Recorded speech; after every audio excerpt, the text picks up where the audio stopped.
A paz do Senhor, povo de Deus, sejam todos bem-vindos. Estamos começando mais uma lição da Escola Bíblica aqui da CPAD, o segundo trimestre de 2025, a lição dos adultos, que o título é E o Verbo se fez carne.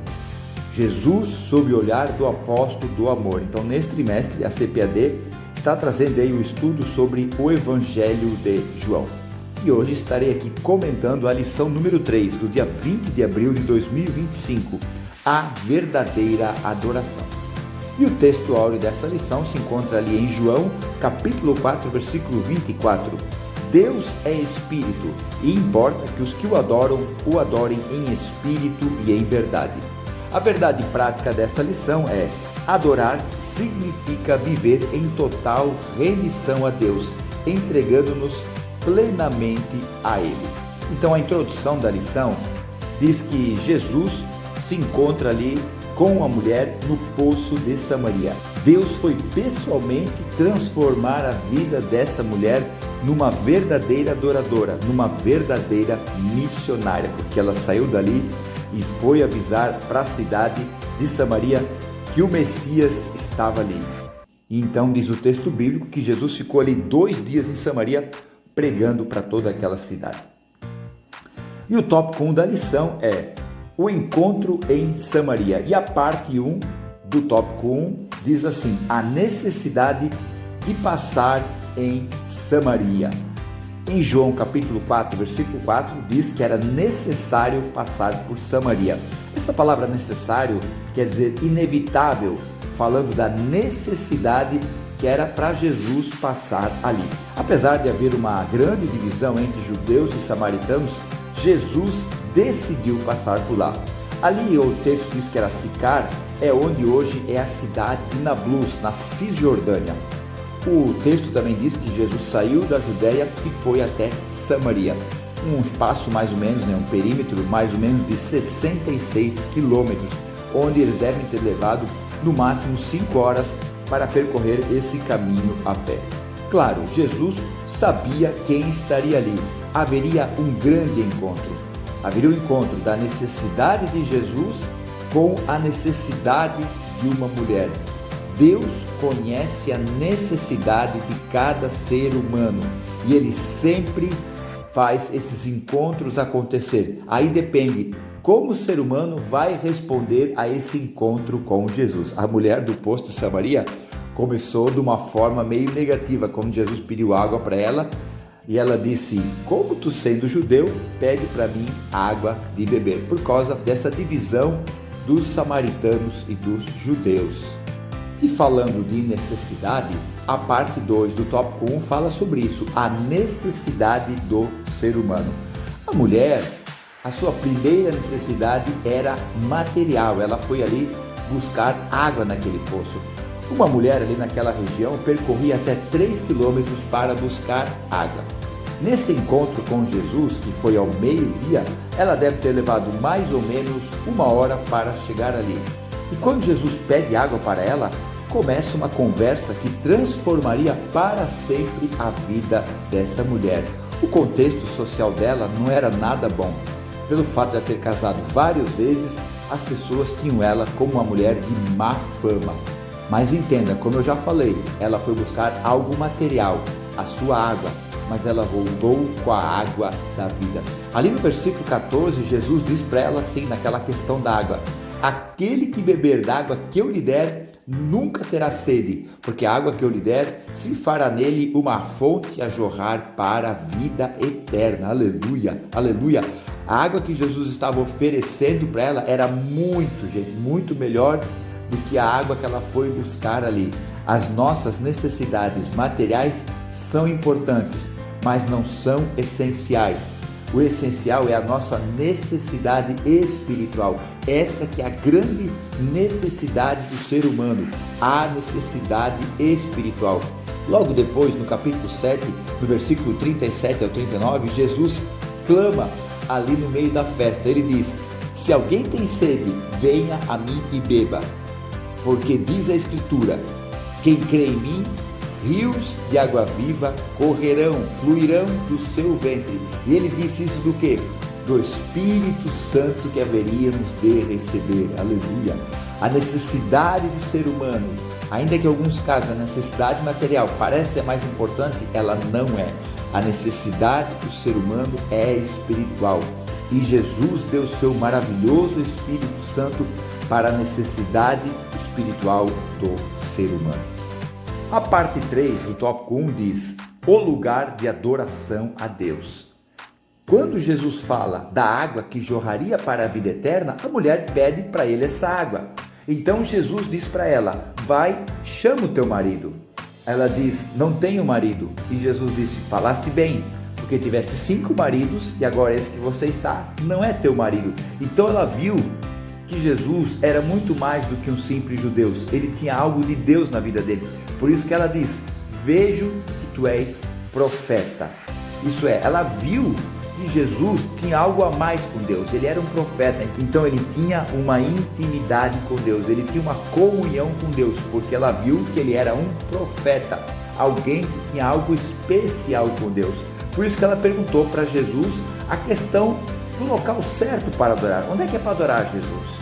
É aqui ou é em Jerusalém?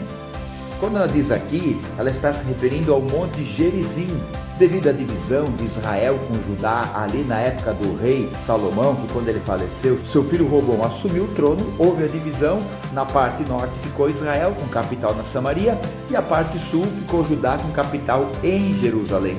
E depois que Israel foi vencida pela Síria, a sua nação se tornou misturada com os outros povos, onde por isso que os judeus não aceitam essa mistura dos samaritanos, dizendo que eles não são judeus, eles são misturados com outros povos. Então Jesus, nessa questão, respondendo para ela, onde é o local certo? É aqui? É em Jerusalém? E Jesus diz para ela, não é um local físico. Jesus parte para ver realmente o local de adoração a Deus. Não é um lugar, mulher, é um ambiente. Não é algo formal, é algo natural. Não é uma responsabilidade, é um privilégio. Não é uma obrigação, é livre. Não é por mérito, é por graça. E se é por graça, é por amor. Então não é o local, é aquilo que você tem dentro de si, que é o ambiente, que é natural, que é livre, que é o privilégio, que é a graça. E se é por graça, é por amor. Tópico 2 da lição 3. O ensino de Jesus a respeito da verdadeira adoração. E a parte 1 do tópico 2 diz: a adoração. A adoração é algo espiritual, porque ali no Evangelho de João, capítulo 4, versículo 24, Jesus diz para a mulher do poço de Samaria que Deus é espírito, espírito com letra maiúscula.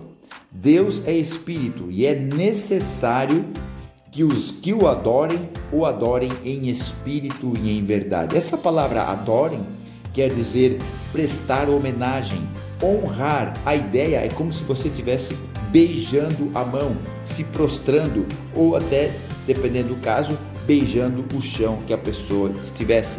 Há uma ideia que esta palavra quer dizer local do beijo. Aí eu me lembro Efésios 5, 31 e 32, quando Paulo fala: deixará o homem seu pai e sua mãe e se unirá à sua mulher. Grande é esse mistério, digo porém, de Cristo e a igreja. Porque esse local do beijo se remete ao encontro da noiva e do noivo nas suas bodas. O local do beijo. Então é algo espiritual essa adoração, é algo que vem do nosso espírito, com a ajuda do Espírito Santo. Não tem como nós chegar diante de Deus para o adorá-lo se não vir do nosso espírito. Quando é espírito do homem, é espírito com letra minúscula. Quando é o Espírito de Deus, é o Espírito com letra maiúscula. Então o Espírito Santo é que vai nos ajudar a trazer a melhor adoração para Deus. Por isso que é muito importante, quando nós vamos adorar a Deus, seja no culto, seja na tua casa, seja no momento devocional, sempre peça ajuda ao Espírito Santo para você trazer a melhor adoração para Deus. A parte 2 do tópico 2 diz: Jesus e a verdadeira adoração. Jesus é a verdade de Deus para nós chegarmos confiantemente, diante do trono da graça. Está ali em Hebreus capítulo 4, versículo 16. Jesus é o motivo da nossa adoração a Deus, é o nosso foco para nós adorarmos a Deus. O escritor aos Hebreus, no capítulo 10, versículo 19 e 20, escreve que é para nós ter ousadia, isso é coragem, e também fé, para entrar no santuário pelo sangue de Jesus, pelo novo e vivo caminho que Ele, Jesus Cristo, nos consagrou, nos separou, preparou pelo véu, isto é, pela sua carne. Então Jesus é o foco da nossa adoração, é a verdade da nossa adoração, porque Ele mesmo diz em João 14,6: eu sou o caminho, a verdade e a vida. Ninguém vem ao Pai senão por mim. Olha só que maravilhoso, o Espírito Santo nos ajuda a adorar a Deus, nos ajuda a trazer a melhor adoração a Deus. Aí por Jesus Cristo nós chegamos diante do trono de Deus para o adorá-lo. Nós perdemos tudo no Éden, perdemos a comunhão, perdemos a glória, perdemos a presença, perdemos tudo, mas Jesus, que é a nossa verdade na adoração, é a nossa verdadeira adoração, mas Jesus reconquistou tudo isso no Calvário. Os evangelhos Mateus, Marcos e Lucas diz que o véu do templo se rasgou do alto a baixo assim que Jesus falou: está consumado, e ele morre, ele expira. Então quando o véu rasga, isso quer dizer o quê? A nossa chegada, a nossa entrada diante de Deus está aberta. Não tem mais ritual, não tem mais cerimônia, não tem mais obrigação nenhuma. Agora o caminho até Deus está aberto. Então Jesus é o motivo da nossa verdadeira adoração. E o tópico 3 da lição é adoração bíblica. E a parte 1 do tópico 3, o conceito bíblico de adoração. Claro, a nossa vida é pautada, é baseada naquilo que diz as Escrituras. A adoração a Deus no Velho Testamento era um momento de reverência e muito temor, até de medo, quando se chegava na presença de Deus. Havia todo um ritual cerimonial, a preparação do sumo sacerdote, fazendo um sacrifício pelo povo, fazendo um sacrifício por ele, para chegar diante de Deus uma vez por ano. Tudo isso aponta para Cristo. Todo esse cerimonial que o sacerdote tinha que fazer, todas essas regras que ele tinha que cumprir, mostram a gravidade do ser humano para chegar diante de Deus, mas aponta para a graça maravilhosa do Senhor Jesus Cristo. Porque o Velho Testamento, através dos profetas, através dos grandes líderes como Moisés, como Davi, apresenta Deus como Senhor, como Todo-Poderoso, como Eterno, como El Shaddai. Tanto é que ali no monte, quando Moisés leva o povo diante de Deus, o povo vê aqueles raios, os trovões, o sonido da trombeta, o povo fica com medo de chegar diante de Deus e diz para Moisés: não, Moisés, tu fala com Deus e depois tu diz para nós que Deus falou, que nós estamos com medo, nós vamos morrer. Então no Velho Testamento Deus é apresentado como todo-poderoso, como soberano. Isso é real, isso é verdade. Só que no Novo Testamento, o Filho, Jesus de Nazaré, o nosso Cristo, apresenta Deus como Pai. Aleluia! Glória a Deus! Apresenta Deus como Pai. E é tão maravilhoso que o Evangelho de João, que na minha opinião é o mais profundo, é o mais tremendo, ali no capítulo 1, versículo 12, diz que todos quantos creram, Jesus nos deu o poder de também nos tornarmos filhos de Deus. Então, assim como Jesus chama Deus de Pai, agora nós também podemos chamar Deus de nosso Pai, do nosso Pai Todo-Poderoso. Ele é o nosso Pai, aleluia. Por isso que Paulo, ali no final da sua segunda carta aos Coríntios, capítulo 13, versículo 13, diz: a graça do nosso Senhor Jesus, o amor de Deus e a comunhão do Espírito Santo sejam com todos. Então, Deus Pai nos traz a graça do Filho, o seu próprio amor e a comunhão do maravilhoso Espírito Santo para nós chegarmos diante de Deus. Glória a Deus! E a parte 2 do tópico 3 diz assim: a adoração como um ato de rendição a Deus. Rendição, no conceito bíblico, não é uma derrota humilhante, é sim uma entrega voluntária e completa a Deus, uma submissão amorosa perante Deus. é um reconhecimento de que não somos nada diante de Deus, mas para Ele nós somos tudo. Isso é lindo, gente. É o nosso reconhecimento que não somos nada, mas Ele tem nós como tudo. Por isso que Jesus é o maior exemplo de rendição da história da humanidade. Paulo escreve aos Filipenses, capítulo 2, do versículo 5 em diante, que ele, sendo em forma de Deus, não teve por usurpação ser igual a Deus. Antes, aniquilou-se a si mesmo, tomando a forma de homem, e achado na forma de homem, humilhou-se a si mesmo, sendo obediente até a morte, e morte de cruz, pelo que Deus o exaltou soberanamente e lhe deu um nome que é sobre todo nome, para que o nome de Cristo se dobre todo o joelho dos que estão no céu, na terra e embaixo da terra, e toda a boca confesse que Jesus Cristo é o Senhor, para a glória de Deus Pai. Aleluia! A rendição de Jesus o exaltou soberanamente. E podemos também entender a rendição de Jesus ali no Getsemane, quando ele faz aquela oração tremenda e diz: Pai, se for possível, afasta de mim esse cálice. Porém, olha a rendição, seja feita a tua vontade. Aleluia, aleluia. Então, quando você for adorar a Deus, se renda, reconheça que não somos nada, mas que para Ele nós somos tudo. Reconheça que é uma entrega voluntária de amor a Deus. Aleluia, glória a Deus. E a parte 3 do tópico 3 diz assim: adoração como um ato de serviço a Deus. Paulo, na sua carta aos Romanos, capítulo 12, versículo 1, diz que é para nós, que ele roga na verdade, para nós apresentarmos o nosso corpo como sacrifício vivo, santo e agradável a Deus, que é o nosso culto racional, o nosso culto racional.